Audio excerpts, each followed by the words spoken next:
ही शोर हो गया कि कृष्ण और बलराम रणभूमि से भाग गए। इनका नाम ही मेरे धर्म प्रेमी बंधुओं रणछोड़ राय पड़ गया। रणछोड़ राय पड़ गया। ब्राह्मणों की सुरक्षा के लिए कृष्ण ने भी स्वीकार कर लिया कि कोई बात नहीं।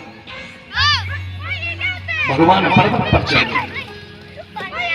भगवान पर्वत पर चढ़ गए ऊपर, लेकिन जरासंध ने सोचा कि मेरे डर के कारण चढ़ गई, आग लगा दी पहाड़ के नीचे, आग लगा दी मेरी मैया।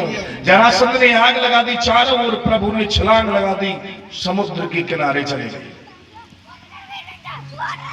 समुद्र के किनारे चले गए और देवताओं के प्रधान शिल्पी कौन है? विश्वकर्मा। प्रधान देव को बुलाया, विश्वकर्मा जी को बुलाया। विश्वकर्मा ने रात विश्वकर्मा जी को कहा, गोविंद ने, कि इस समुद्र के मध्य में एक मेरा घर बना दो। तो विश्वकर्मा जी ने समुद्र के मध्य में मेरी मैयाओं क्या बनाई? सुंदर सा घर बनाया प्रभु का।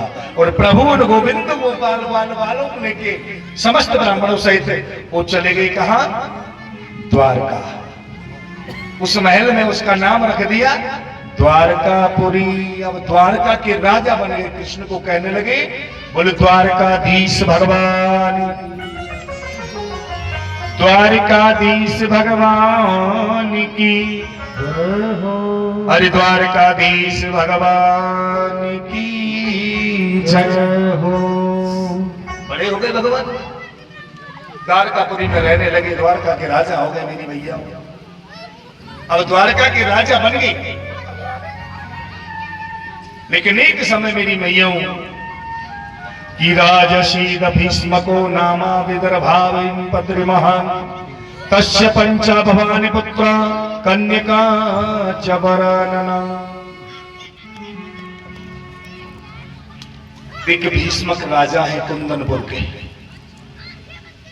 कहां? कुंदनपुर। और कुंदनपुर के राजा है मेरी मैयाओं भीष्मक। अब भीष्मक जो राजा है उनके 5 पुत्र हैं, लेकिन पुत्री कोई नहीं है। पुत्र 5 है, बेटे 5, लेकिन बेटी कोई नहीं है। कुंदनपुर के राजा के मन में आया विचार कि बगैर कन्या के क्या जीवन है, एक देवी तो घर में जरूर होनी चाहिए ना। अब बगैर देवी के हम कैसे रहेंगे? बड़ी तपस्या की, लेकिन कोई देवी गर्भ से नहीं हुई। एक दिन मेरी मैया और राजा भीष्मक समुद्र में एक कमल, समुद्र के किनारे गए और समुद्र में एक कमल का पुष्प, बड़ी सुंदर पुष्प खिल रहा था। और पुष्प पर उन्हें एक नन्ही सी, एक सुंदर सी गुड़िया को देखा।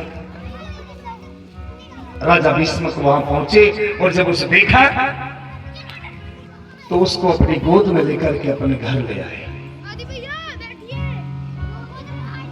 अब घर ले आए तो रानी के लिए दिया और बड़े प्रसन्न हुई मेरी मैया।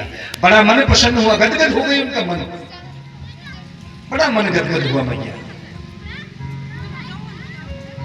और वो पुष्प में से, जो कमल के पुष्प से उन्होंने अवतरित होकर के आई, उन्हीं को हम कहते हैं क्या? रुक्मणी। उन्हीं का नाम है भैया रुक्मणी। अब वो रुक्मणी जी कौन है? वो रुक्मणी कौन? जब मेरे भगवान श्री कृष्ण, मेरे गोविंद, वो ही भगवान विष्णु थे, जब समुद्र मंथन हुआ तो उनकी भार्या बनी। समुद्र मंथन से प्रकट हुई कौन? लक्ष्मी। वही लक्ष्मी जब राजा जनक ने हल चलाया तो पृथ्वी से गड़ा से उत्पन्न हुई, वही सीता बनी और मेरे भगवान विष्णु राम बने। आज वही मेरे राम कृष्ण बन करके आए भैया। और वही कौन?